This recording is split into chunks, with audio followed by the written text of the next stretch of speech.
रोशनी का कारवां. This podcast is brought to you by Score Foundation.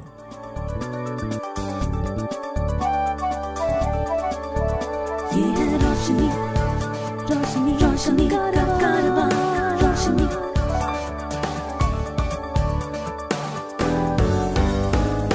Eyeway, ये है रोशनी का कारवां. Hi, my name is George Abraham. Welcome to Eyeway Conversations.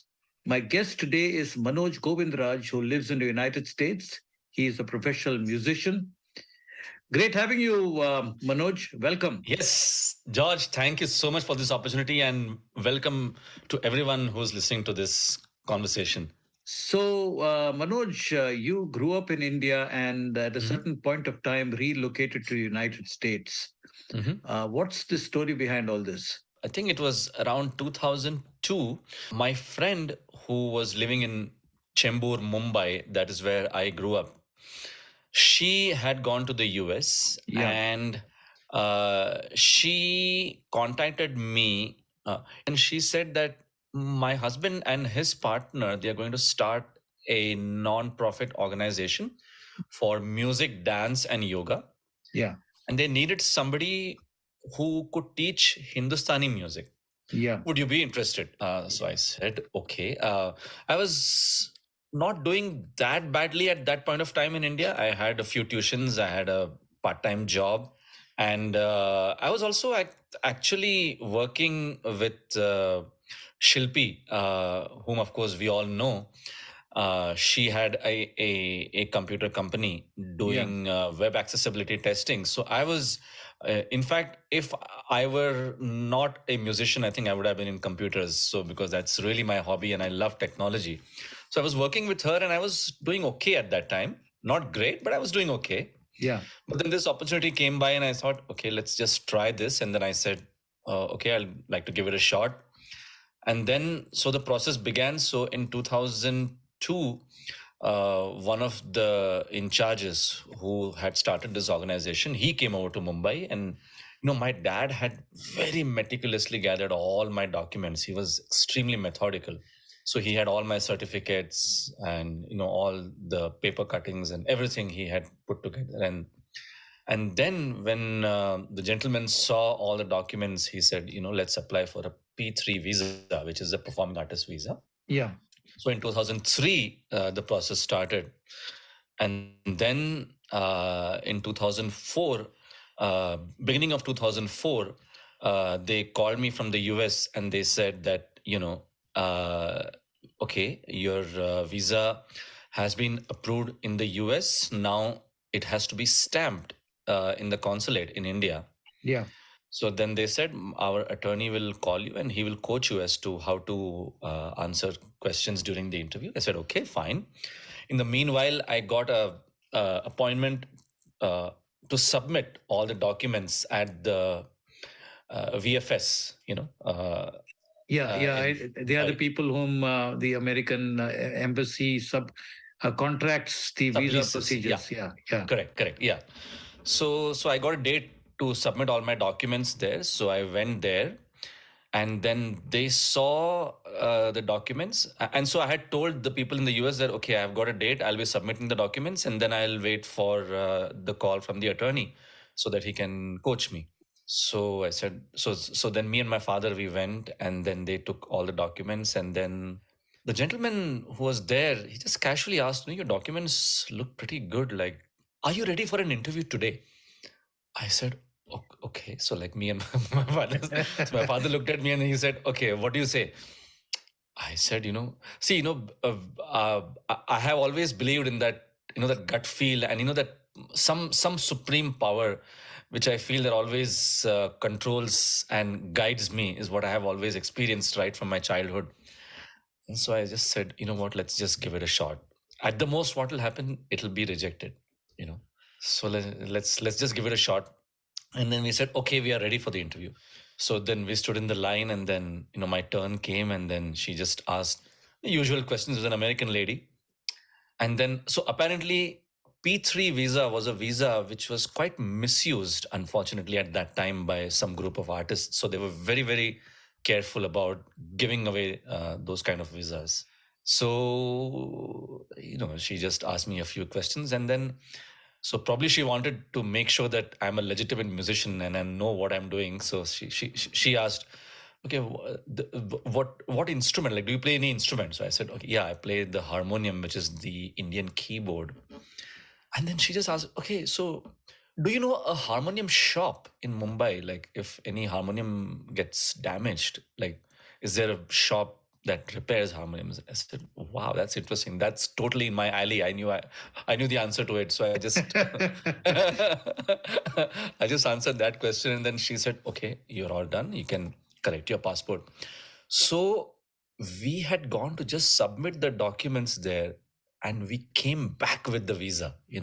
That was the amazing part. And then, when we told the people over here, they were absolutely shocked. So I said, forget about your coaching and everything. I'm done. I got the visa already. So, and then, that's how it happened. And then on March 2004, I came to the US, and then, yeah, that's the time since I'm here. Manoj, tell me a little bit about your life in India, meaning what did you do? What did you study? And when did you actually lose your eyesight? I was born blind. My parents, they accepted it. Of course, my parents, they were absolutely keen that I should not lose even a single year because of my disability. Yeah. So then they put me in Mata Lakshmi School for the Blind at Sion when I was 3. And then I did my pre-K there. Yeah. And then at the age of 6, I went to the Victoria Memorial School for the Blind, where I studied until fifth grade, fifth standard. In both those places, I was living in a hostel. So I would go there on Mondays and come back on Fridays. Yeah. So many people said that, why should he be put in the hostel? They questioned my parents, but they were absolutely keen. They said that, he should know the nitty-gritty of life at this age, and he should really learn to be by himself, be independent, because you never know when that will come in handy in his future life. After I finished my 5th standard, then my parents decided that probably now it's the right time for him. I was 11 then, so then they decided now he can be integrated with the regular mainstream schooling. So very close to my house, there was very, very amazing school, Swami Vivekanand School. So that's where I got admitted for 6th standard. That's when I think my real journey started, because that is when I actually got introduced to the real world, the world of sighted people, the world of boys and girls being together, because Victoria Memorial School for the Blind was only a boys' school.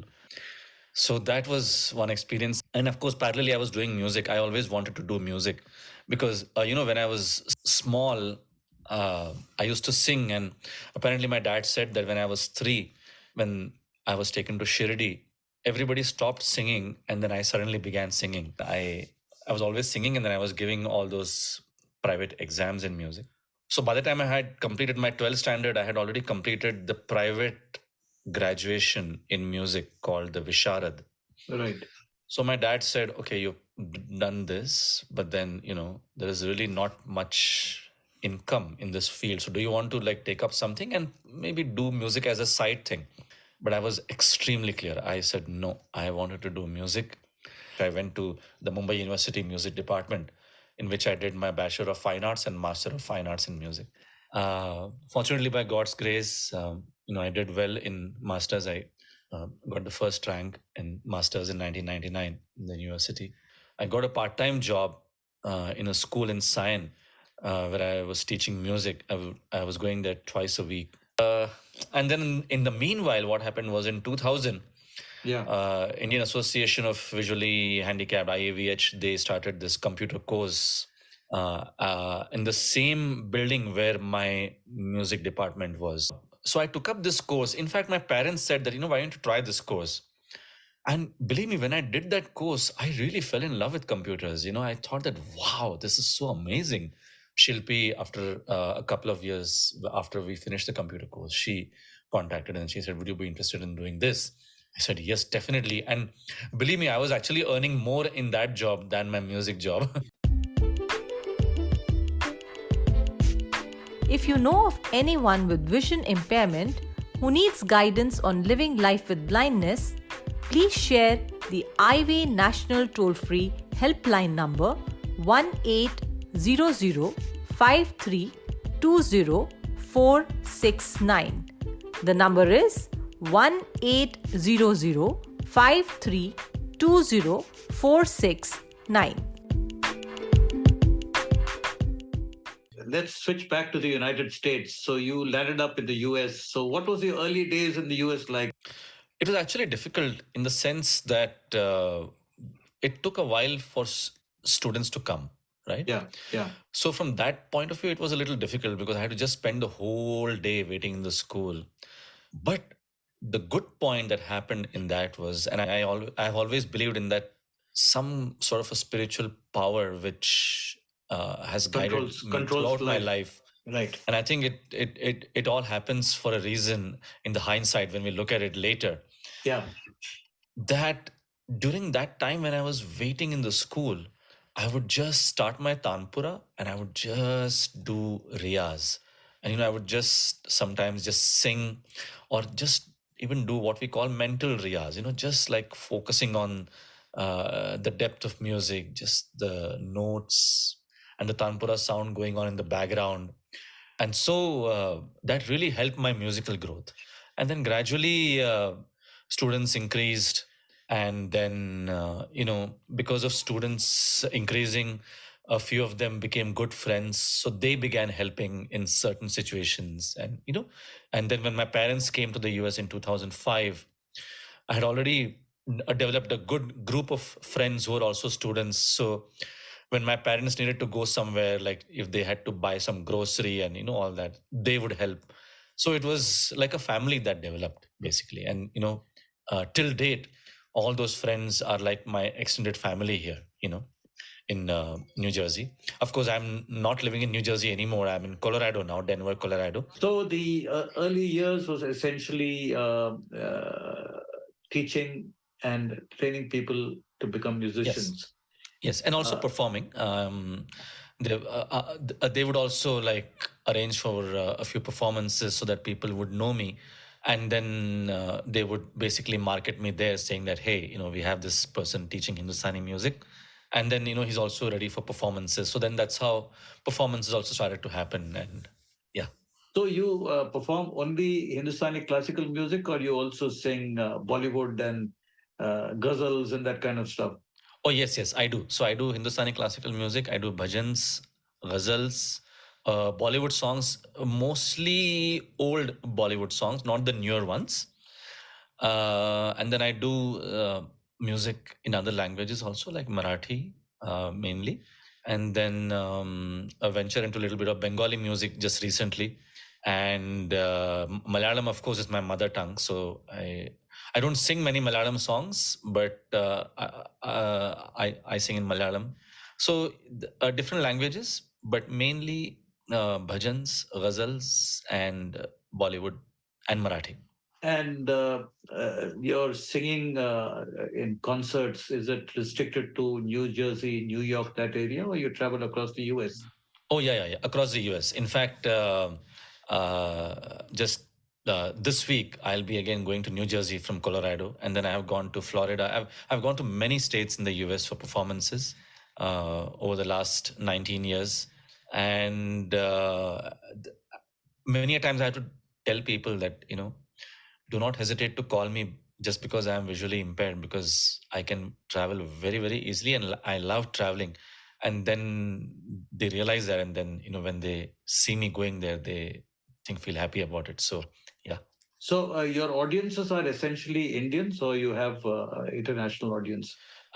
Some of them. In fact, in some of the ghazal concerts and Bollywood concerts, I have heard people tell me later on that a few Americans also got tickets and came. So it was, believe me, they come there, and I'm told that they would not budge from their place. More than the Indian audiences, they are more attentive, even if they don't understand a word of it, right? But they're just so attentive, and I think it's the power of our music. I don't think it's anything to do with us musicians. It's just the power of music and the magic of our Indian culture and music that has just pervaded and conquered the world from years together, right? So yeah, it's really amazing to know when American audiences attend performances. So 19 years is a long time. And Yes. so did you kind of set up your own family while you were in New Jersey, or you're still single? Oh no, so I got married in 2006. My wife, she's into IT, and we have a son, 15-year-old. He's also visually impaired, but he's doing well. He's catching up. He's also into music. He loves singing, and yeah, my wife, really takes care of him. She really works hard. There was a period when she quit her job just to make sure that she could be with him and then take care of him. I'm curious to know, how did you actually meet up with your wife? And meaning, was she a student of yours, or a neighbor, or a friend of a friend? How did that happen? Friend of a friend. No, so in 2005, my father put an ad in the paper and many people responded. And then one of them was my wife's sister. Right. Uh, and then when she responded, and then my father spoke to her, and then my father spoke to my wife, and then so apparently my wife was initially not really interested, so they did not tell her that they were putting an ad and then that they were responding and all that. So so then she met my parents initially in Bangalore, and then we talked, and then the people over here who started the music school, Yeah. like I mentioned, their main job was running an IT consulting company. Yeah. So they said that they will bring her on their H1. Right. So now, of course, that took a long time because the consulate in Chennai, which is where my wife went for stamping, they would not reject her application, but they would not accept either. So they would keep on asking for documents, and it took a long time. But then finally she came, and then in January 2006 we got married, and then she worked in the IT, and then after 5-6 years, when our son was about 5 or 6, she quit her job so that she can be taking care of him. And then now, of course, she's again working in IT. But yeah, that it was a proper arranged marriage. Yeah. So no story of friend of a friend, and No, no, no, no, no. No, no, no. or a guru shishya romance, nothing of that sort. No, not no. No, no, no. You've shifted to Denver, Colorado. Colorado, yes. Now, what exactly do you do at Colorado? Denver, rather. Denver. So in 2015, we started our own music school, meaning my wife and me, we both started our own music school called the Swarras School of Music. Right. And then we have our website called swar-ras.com, swar-ras.com. Yeah. And so until 2018, when we were in New Jersey, people would come to our house for learning music. And then in 2018, we shifted to Pennsylvania. That is another state in the US. Yeah. And again, all the shifting we did was for our son's sake, to make sure that he gets the right school. Yeah. Because although there are facilities available in the US, but then it's very important. See, people have this notion that, oh, US meaning, wow, amazing facilities and this and that. But then nobody realizes that every place has its own challenges. Yeah. Yeah. So however good the facilities may be, but there are so many other challenges in the US that are not there in India. For example, just to do your daily chores, we don't have any buys or anything here. Everything has to be done by ourselves. Yeah. So that can be pretty intimidating and time consuming, along with taking care of so many other fronts. Yeah. So in 2018, we shifted to Pennsylvania. But then even there, we were not that happy with the school. And fortunately, in 2021, this school in Colorado, they were good enough to accept our son, because along with blindness, he has some other developmental delays. Yeah. So we were trying in many other blind schools, but they would not accept him because he had those delays. But then this school was good enough. And then that is how we had to make this huge move, because Pennsylvania to Colorado was a big move, because it's almost going from one side of the country to the other side of the country, you know. So, but, we did that in 2021. But when we moved to Pennsylvania, and now when we moved to Colorado, the good thing is that all my classes are still continuing online. So even before COVID happened, Yeah. I had already begun my classes through online medium. Yeah. So when COVID came, it was nothing new for me. In fact, it actually increased the number of students, because many guys were sitting at home and they thought that they could do something like music. So so that's what I do. So we run our own music school. And in fact, now my wife said that, now that you're settled, you take care of your school. And then, so now I'm like the sole proprietor of the school. So I do online classes from here all over the world. And fortunately, the students, older students have been retained, newer students have joined. So, by God's grace, going good. To support our work with the blind and visually impaired, you can visit the donate page on our website www.scorefoundation.org.in. Please note www.scorefoundation.org.in. When somebody joins you as a beginner, normally how long does he or she stick around before he or she feels that they are independent and they can go on their own? It actually depends on how much hard work they put in. Now, I have students who are with me for like more than 10 years, and then now they're slowly performing independently and, teaching also. So it's a good feeling when they do that. When they tell me that, I have begun teaching basics to kids and adults, who just want to learn the basics of music. So it feels good. And then when they tell me that, they performed here and everybody appreciated. So that's a good feeling. And then you feel that, and again, when we started the music school, we never had this idea that we have to produce artists. Yeah. Our goal was to produce appreciators. So people should really appreciate the efforts of people who are actually doing music, and really develop the habit of listening to music, especially our classical music, and really appreciate the fact that how much effort goes into this kind of music. When you were growing up and you were learning music, what was your aspiration? You wanted to become a star, or you wanted to become a professional to earn your livelihood from music? So honestly, I didn't think about it like that. I just thought that, I want to learn music and I want to be known, is what I thought initially. And then obviously because of that, and see, in our family there was nobody in music at all, Right. So then, the obvious thing is, like, parents, then they would want me to apply for singing in movies. Yeah. And that's the reason why my father took voluntary retirement from his job in Reserve Bank, so that he can go with me to music directors. And the irony was, like, he retired in 96, no, I think 95. And then from 95 to 2004, until I went to the US, we went to so many places, so many music directors.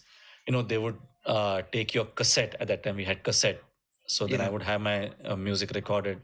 They would just keep it in their office, and then they would just call me, and then they would call you at 7, and then they would make you wait for 2 hours there, and they would come at 9, and they would just speak with you for 5 minutes, and they would just praise you. Wow, amazing, we will have you in our next project and all that. But that next project would never come. So yeah,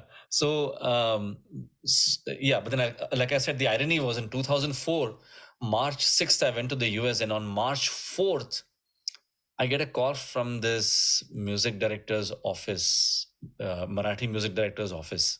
Yeah. saying that, we have a recording on March 6th and we are looking for a new voice. Probably they must have had my cassette in their database. Like they keep looking for new singers, and they Right. keep collecting cassettes. Right. But the recording was on March 6th. So I said, unfortunately, I'm not available because I'll be gone to the US. Yeah. So in my mind, I was thinking, gosh, I tried for so many years and, nothing happened. And when I'm going to the US, the opportunity to sing in films comes. So then that means I knew that, this was not for me. So Manoj, would you like to just sing a few lines of any of your favorite songs in closing? Oh, great. Let me sing this. I mean, the song that first came to my mind was this romantic song, which everybody knows. And that's why I think I would like to just sing a couple of lines of this. Okay.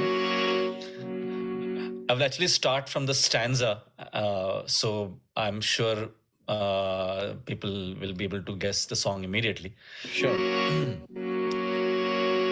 जुल्फे हैं जैसे कांधों पे बादल झुके हुए आंखें हैं जैसे मैं के प्याले भरे हुए मस्ती है जिसमें प्यार की तुम वो शराब हो चौदहवीं का चांद हो या आफताब हो जो भी हो तुम खुदा की कसम लाजवाब हो चौदहवीं का चांद हो Wonderful, wonderful. Yeah. Well, Manoj, great talking to you. Thank you for taking the time. Wish you the very best. Same here. Thank you so much for this wonderful opportunity. Eyeway, ये है रोशनी का कारवां. This podcast was brought to you by Score Foundation.